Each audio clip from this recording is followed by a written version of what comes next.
the Union territories of Jammu and Kashmir and Ladakh an integral and inalienable part of India. Ignore the collective will of the remaining 188 member states. तो वही veto को लेकर भारत ने इस बार ऐसा गदर काटा है कि दुनिया की तमाम महाशक्तियों के तन बदन में जैसे आग लग गई है।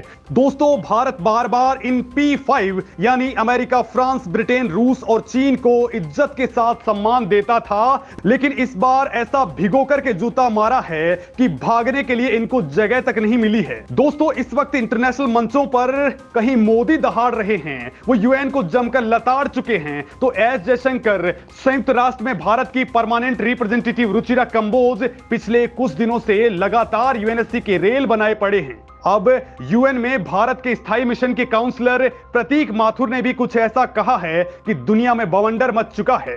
पाकिस्तान तो यूएन के सामने फूट फूट करके रो पड़ा है, क्योंकि यूएन में पाकिस्तान को पहली बार भारत ने जमकर तमाचा मारा है। दोस्तों, भारत ने एक ही साथ डबल धमाके से पूरी महफिल ही लूट ली है। तो दोस्तों, आप भी जानना चाहेंगे कि आखिर भारत ने कश्मीर पर अब कौन सा खेल खेल दिया है, क्यों भारत इतना ज्यादा एग्रेसिव हो गया है, और ये वक्त ही भारत के लिए सबसे जरूरी क्यों हो चला है, और भारत के लिए वीटो वाली बात क्या कुछ आगे बढ़ी या इस खेल को अब ओवर करने का वक्त आ चुका है। तो चलिए दोस्तों, इसे जानते हैं।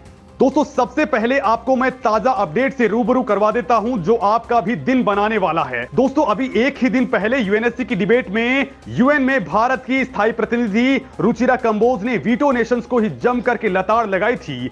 सिक्योरिटी काउंसिल में दहाड़ते हुए रुचिरा ने कहा कि वीटो वाले 5 देशों की राय को 188 देशों पर थोपा नहीं जा सकता है, वो अब चलने वाला बिल्कुल भी नहीं है। रुचिरा कंबोज ने कहा, By defending a charter that makes 5 nations more equal than others. आखिर 5 देश जिस चार्टर को तैयार करते हैं उसे कैसे दुनिया भर के देश मान सकते हैं? ये 5 देश एक दूसरे को ऐसी ताकत कैसे दे सकते हैं कि बाकी दुनिया के 188 देशों की राय को नजरअंदाज ही कर दिया जाए? Ignore the collective will of the remaining 188 member states. अब यदि आज भी हम 1945 के माइंडसेट के तहत ही काम करेंगे तो फिर संयुक्त राष्ट्र पर भरोसा नहीं उठ जाएगा। यूएन चार्टर में 26 जून 1947 को भारत ने भी हस्ताक्षर किए थे, लेकिन तब से लेकर के आज तक यानी 77 साल बीत चुके हैं, लेकिन दुनिया के सबसे बड़े लोकतंत्र को संयुक्त राष्ट्र सुरक्षा परिषद से बाहर रखा गया है। अफ्रीका और लैटिन अमेरिका की स्थिति तो और भी बुरी है, वहां पूरे के पूरे महाद्वीप से किसी को भी प्रतिनिधित्व नहीं मिला है।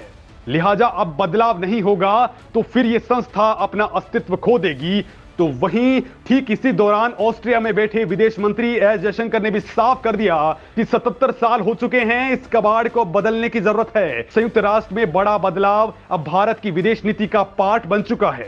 जब लोग बदलते हैं तो फिर ये संस्था क्यों नहीं बदलनी चाहिए? और दोस्तों, अब भारत ने जो कुछ कहा है उसने पूरी दुनिया में आग लगा दी है। यूएन में भारत के स्थायी मिशन के काउंसलर प्रतीक माथुर ने कहा है कि जम्मू कश्मीर और लद्दाख भारत का अभिन्न अंग थे और रहेंगे। कोई भी देश कितना भी प्रोपेगेंडा फैला ले, लेकिन सच्चाई नहीं बदल सकता है। The Union territories of Jammu and Kashmir and Ladakh were, are, and will always be an integral and inalienable part of India. No amount of misinformation, rhetoric or propaganda from any country can change that fact.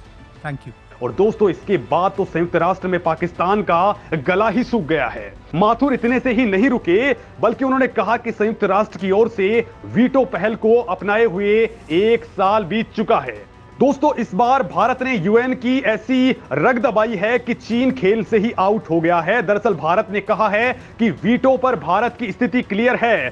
साल 2008 में ही UNGA ने सर्वसम्मति से सहमति दी थी कि veto के सवालों समेत यूएनएससी में सुधार के सभी पहलुओं पर व्यापक तरीके से निर्णय लिया जाएगा। इसमें किसी एक समूह की नेतागिरी बिल्कुल भी नहीं चलेगी। मतलब भारत का इशारा क्लियरली चीन की ओर था, जो बार बार भारत के आगे अड़ंगा लगा देता है। दोस्तों, भारत ने वीटो देशों की दादागिरी पर एक बार फिर से बमबारी कर डाली है। माथुर ने कहा है कि वीटो यूज करने का स्पेशल पावर केवल 5 नेशंस के पास है, जो बाकी देशों की संप्रभु समानता की अवधारणा के खिलाफ है और ये आज भी सेकेंड वर्ल्ड वॉर के माइंडसेट को दिखा रहा है। लिहाजा या तो अब सभी देशों की वोटिंग के आधार पर या फिर नए देशों को वीटो देकर के इस संस्था में सुधार करना ही पड़ेगा। दोस्तों, दरअसल संयुक्त राष्ट्र में पाकिस्तान के स्थायी प्रतिनिधि मुनीर अकरम ने संयुक्त राष्ट्र महासभा में जम्मू कश्मीर का मुद्दा उठाया था, जिसके बाद भारत ने उसका मुंह ऐसा तोड़ा कि अब वो बोलने लायक भी नहीं बचा है, क्योंकि इससे पहले ही रुचिरा कंबोज ने भी पाकिस्तान की ऐसी तैसी कर डाली थी।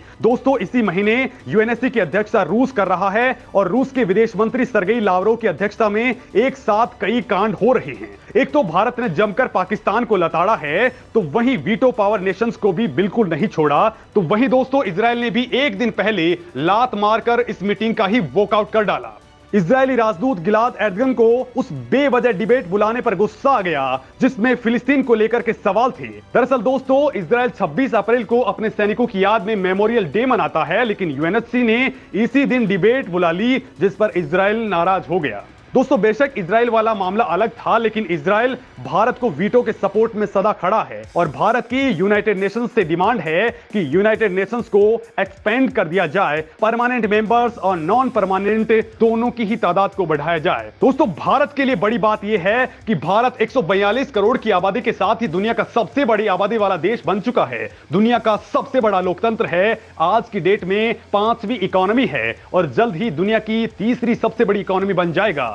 यूएन को भारत सबसे ज्यादा सपोर्ट करने वाला देश है। डिफेंस सेक्टर में भी भारत का कोई मुकाबला नहीं है। जिस रूस और यूक्रेन में यूएन की कोई नहीं सुनता, वो दोनों ही देश एक ही सुर में भारत की बात सुन रहे हैं। जिन खाड़ी देशों के बीच संघर्ष चलता रहा, वो सभी भारत की बात नहीं टालते। दुनिया में कोई भी प्राकृतिक आपदा के वक्त सबसे पहले भारत ही सपोर्ट में कूदता है, यहां तक कि चीन भी भाग खड़ा होता है। यूएन को भी भारत शांति स्थापना के लिए 2 लाख से ज्यादा ट्रूप्स भेज चुका है, हर साल $40 मिलियन की मदद करता है। फ्रांस, ब्रिटेन, रूस और अमेरिका जैसी महाशक्तियां भारत को वीटो के लिए ऐलान कर चुकी हैं, लेकिन भारत को मिल रहे भारी समर्थन के बावजूद चीन हर बार अड़ंगा डाल लेता है, जिसका अब मोदी ताबीज बनाने में लगे हैं। बड़ी बात तो यह है कि भारत को वीटो के लिए 90% से ज्यादा देश एग्री हो चुके हैं। ये देश भारत के झंडे के नीचे आ चुके हैं, लिहाजा अब चीन की दादागिरी नहीं चल पाएगी, क्योंकि दोस्तों, अब भारत ने एक साथ 188 देशों की बात करना शुरू कर दिया है, जिसमें सबसे ज्यादा अफ्रीकी और लैटिन अमेरिकी देश हैं जो भारत के सपोर्ट में खड़े हो चुके हैं। यानी दोस्तों, अब आर या पार वाली स्थिति बन चुकी है और ऐसी स्थिति में चीन भी ज्यादा मुंह नहीं निकाल पाएगा। वैसे दोस्तों, आप क्या कुछ सोचते हैं, कमेंट करें और जरूर बताएं।